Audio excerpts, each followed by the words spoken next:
এই বছর আমি আমি এখনো শিওর না আসবে কিনা, বাট আই হোপ আমি এই বছর আমি আরো দুটো ছবির শুটিং শুরু করবো খুব শীঘ্রই। তো আপনারা খুব শীঘ্রই দেখতে পাবেন। সৌন্দর্য মানে আমার কাছে মনে হয় ইনার বিউটি এবং কনফিডেন্ট।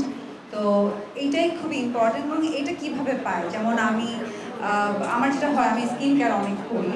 কারণ আমার কাছে মনে হয় যে ভেতর থেকেই যদি স্কিন কেয়ারটা করা রেগুলার করা হয়, সেটা আমার বাইরে আমার নিজেকে অনেক কনফিডেন্ট দেয়। এবং যার জন্য দেখা যায় আমি প্রতিদিন জিম করি।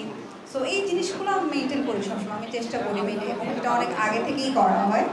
তো এই যার কারণে আমি বলবো যে, যেমন আমি আমি যেখানে কাজ করি, আমার যেই সেক্টরটা, আমার কিন্তু প্রচুর স্কিনের ক্ষতি হয়। কারণ আমি প্রতিদিন মেকআপ করি, আমার রোদের মধ্যে আমার কাজ থাকে, সো আমার স্কিন অনেক নষ্ট হয়ে যায়। তো এই জিনিসগুলোর জন্য কিন্তু আমার টেক কেয়ার করতে হয়। আমি যদি টেক কেয়ার না করে, আমার মনে হয় যে এতদিন আমি প্রায় আমার 15-16 বছর হয়ে গেছে, এটা কখনোই এইভাবে থাকতো না যদি আমি আমার নিজের প্রতি যত্ন না নিতাম। তো এরকম প্রত্যেকটা মেয়েরাই আসলে যত্ন নেওয়া উচিত। আমার কাছে ফ্যাশন হচ্ছে যে যেটি আমি যে কিছুই আউটফিট পরি না কেন, তবে যেভাবেই যেটা পরি না কেন, সেটা যদি আমি নিজে কনফিডেন্ট হই, আমার ভালো লাগে, আমার মনে হয় ওইটাই ফ্যাশন।